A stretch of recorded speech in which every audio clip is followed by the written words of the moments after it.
With all the Funko Pops I possess in my collection, you guys are probably wondering, out of all the Funko Pops I've collected over the years, which ones are my absolute favorites?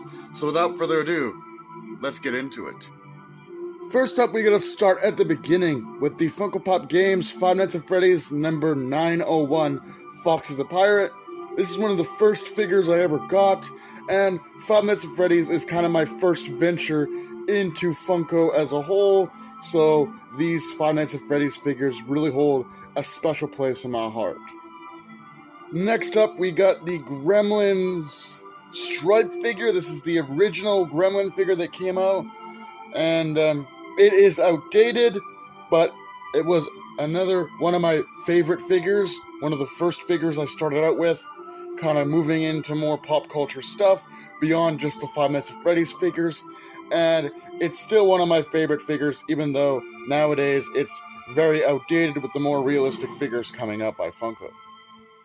Now, when it comes to Lilo and Stitch Funko Pops, my favorite is this Lilo and Stitch number 978, 2020 Fall Convention Limited Edition Stitch as Baker. This is obviously Stitch holding Lilo's oversized birthday cake from the Lilo and Stitch movie, and it's super cute and one of my favorites of all the Stitch figures that have come out from Funko. Next up, we got Muncher from Ghostbusters Afterlife. He's number 929 in the Funko Pop Movies line, and he's really cool. He's cast in a translucent blue plastic, giving him that ghost-like appearance. And to make things even more hauntingly good is he does technically have, because of the translucent blue plastic, he does have light piping, which means if you shine a light through him, it makes him look even more ghostly.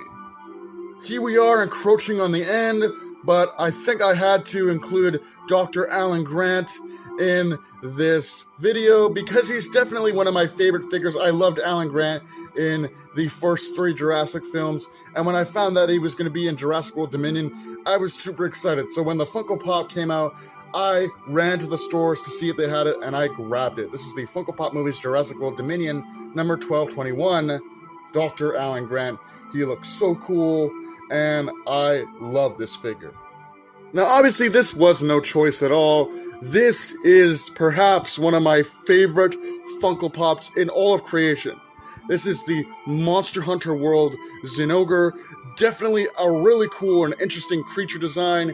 He's a great monster within the game, and I think that Funko have brought him to life perfectly in their stylized Funko Pop figure form. With that being said, hope you guys enjoyed. Do take care, and have a great night. I'll see you in the next video.